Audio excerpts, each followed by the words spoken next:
Olá! Vamos às notícias de maior destaque dos últimos dias. Começando na Ucrânia, temos as provas de destruição de equipamentos de origem estrangeira que não haviam sido noticiadas até este ano, começando pela queda do Titã, o HIMARS. Vídeos publicados na mídia russa mostram um lançador de mísseis múltiplos de longo alcance aparentemente abandonado na localização que estou colocando aí na tela para os senhores verem. A situação é incomum, já que os veículos do tipo evitam operar durante o dia, e esse especificamente está bem perto do fronte de batalha, a cerca de 20 km de distância. Vale ressaltar que outros 2 exemplares do veículo já haviam sido comprovadamente danificados e retornaram para os Estados Unidos para serem provavelmente reparados e enviados de volta. Outro veículo relativamente novo que tem baixas confirmadas é o M1 Abrams, também nos Estados Unidos. O blindado já possui 2 exemplares destruídos e outros 2 que foram avariados e abandonados no campo de batalha da Ucrânia ocupada. Alguns desses veículos possuem indícios que foram abandonados pela tripulação, mesmo após parte da sua munição ter sido detonada com o impacto dos projéteis inimigos. Isso pode ser visto pois o equipamento do tanque, os blowout panels, aparecem abertos. Com a detonação de materiais explosivos do blindado, há a chance da munição do próprio tanque ceder e também explodir. Isso causa uma falha catastrófica e é a razão de vermos alguns blindados de origem russa ou soviética explodirem tão violentamente, arremessando suas torres para cima. Como possuem a munição toda concentrada no centro do tanque, geralmente o material detona tudo junto, sendo fatal também para a tripulação. Os blowout panels, entretanto, tentam diminuir um pouco esse evento para dar uma maior chance de sobrevivência para a tripulação. Em alguns tanques ocidentais, a munição é armazenada de forma diferente, isolada do resto do interior do blindado. E caso seja detonada, os painéis superiores do tanque são feitos para cederem primeiro, direcionando os fragmentos e ondas de choque para cima, direção oposta de onde está o compartimento da tripulação. Se os militares desses blindados conseguirem evacuar com sucesso e chegar em segurança até linhas aliadas, entretanto, já é outra história. Outra perda significativa para a Ucrânia se deu de forma curiosa. 3 helicópteros Mi-8 ucranianos estavam em um campo aberto perto do Oblast de Donetsk, sendo reabastecidos por um caminhão de suprimentos nas proximidades, quando a artilharia russa, se utilizando de munição de fragmentação, acertou sua posição. Eu não observei muitos registros do uso desse tipo de munição contra veículos por parte dos russos no conflito, então foi algo interessante a se observar. Com o resultado do ataque, 2 helicópteros foram danificados, sendo possível observar parte de suas tripulações correndo para o único veículo ainda em condições de voo. Após a decolagem do mesmo, os 2 Mi-8 abandonados foram explodidos com munições de planeio russas. Outro fator interessante é que a velocidade de resposta da artilharia russa e sua precisão aumentaram muito desde o início do conflito, mostrando que o atrito do combate está aumentando sua eficácia. A Rússia, entretanto, não acumulou só vitórias nos últimos dias. A economia do país foi severamente afetada pelos ataques de drone em território russo, alguns em plena luz do dia. Os impactos resultaram em incêndios em grandes refinarias que correspondem a uma parcela de 5% da produção russa de derivados do petróleo, segundo algumas fontes. Tais materiais são importantes pois suas exportações e demanda interna que movimentam a gigantesca máquina de guerra do país. Outro golpe na Rússia também se deu com tropas de russos que lutam pela Ucrânia. Sim, exatamente o que ouviram, não foi um erro no script desse vídeo.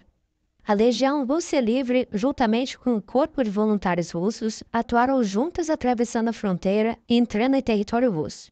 Chegando lá, atacaram algumas unidades do exército russo e supostamente capturaram algumas pequenas localidades, sem expressivas conquistas estratégicas. Como a situação ainda se desenrola, devemos esperar para ter mais detalhes do impacto desse pequeno ataque. O vídeo circula nas redes sociais dizendo que o blindado entrou em combate com uma grande bandeira da União Europeia. Entretanto, é mais provável que seja uma bandeira do Corpo de Voluntários Russos, que é da mesma cor.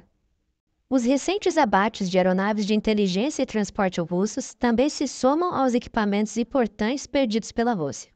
Essas grandes aeronaves auxiliam o esforço de guerra russo, levando mantimentos urgentes para suas tropas ou constantemente avaliando as ameaças do campo de batalha, com avançados sensores de longo alcance. Entre os modelos perdidos temos os A-50, IL-22 e, mais recentemente, o IL-76, filmado durante sua queda, tendo sido possível observar um de seus motores caindo em pleno ar após ficar minutos em chamas. Enquanto isso, em Israel, a situação da guerra contra os terroristas do Hamas continua se desenrolando. As forças israelenses continuam realizando prisões de indivíduos suspeitos de cooperar com terroristas e ataques aéreos com precisão seguem sendo feitos nas localidades que o Hamas usa de abrigo. O destaque, entretanto, fica com a ação dos Estados Unidos de enviar um grupamento de embarcações de logística para se construir um pier no litoral da região da Palestina. O plano americano consiste em criar uma JLOTS, o Joint Logistics Over the Shore, que é traduzida para algo como grupamento logístico no litoral, uma espécie de pier flutuante construído por militares para permitir o acesso de apoio humanitário às populações afetadas pela crise em Gaza de maneira mais fácil. O apoio já estava sendo oferecido por meio de aeronaves de vários países, que lançavam suprimentos de paraquedas em grandes pallets e centros com grandes concentrações humanas, mas essa alternativa é mais custosa e pouco precisa. Segundo o analista de inteligência americano Ryan Macbeth, a manobra é arriscada. Isso se dá principalmente pelas afirmações, por parte de autoridades norte-americanas, de que não haverá a presença de militares americanos em solo israelense. Isso gera 3 problemas. 1. Quem irá proteger os militares que estão no mar montando a ponte? 2. Quem irá proteger e distribuir os mantimentos e as pessoas que estão indo coletá-lo? E 3. Quem irá proteger as outras embarcações que estão levando suprimentos para o pier? Além disso, as JLOTs requerem uma estrutura bem específica em terra para segurar o pier e montar as estruturas de administração ao redor, o que normalmente seria feito pelos engenheiros militares norte-americanos em solo. Enquanto eu escrevi esse roteiro, já houve a liberação de imagens de satélite que mostram que as forças israelenses estão construindo, a partir da terra, um pier que talvez seja conectado ao pier norte-americano, com a construção tendo sido iniciada um pouco antes do dia 11. Não se sabe ainda, entretanto, como ocorrerá a integração entre essas estruturas. Se os israelenses farão as tarefas que seriam os americanos em terra, ainda está para ser divulgado. E considerando que as embarcações que levam a estrutura do porto improvisado são lentas, temos ainda mais algumas semanas para especulação. Algo que é inevitável é o fato de que o local será o alvo para o Hamas ou para qualquer outra facção que o apoie. Grupos terroristas precisam da morte de civis e do caos humanitário para crescerem, e por isso que muitas vezes eles próprios causam baixas civis de maneira proposital. No calor do combate, é normal que os nativos culpem as forças estrangeiras, ainda que elas estejam em função de apoio humanitário. O plano americano é possivelmente uma faca de 2 gumes, já que por um lado irá oferecer apoio material para a população carente de Gaza, mas que por outro irá pintar um enorme alvo no local, com qualquer incidente tendo a chance de aumentar exponencialmente o poder de influência do Hamas. De qualquer forma, é preciso que os civis da região de Gaza, que sofrem em razão do combate, recebam o apoio da forma mais eficiente possível. E por fim, temos a situação no Haiti ficando cada vez mais crítica. O país passou por décadas de crise em todos os setores da sociedade, e houve uma piora sensível após o fim da missão de paz no país em 2019. Em outubro de 2023, a ONU havia autorizado o envio de 1.000 militares do Quênia para apoiar a estabilização do Haiti novamente. Mas isso foi recentemente negado por uma corte queniana ainda neste mês devido ao desenrolar da situação.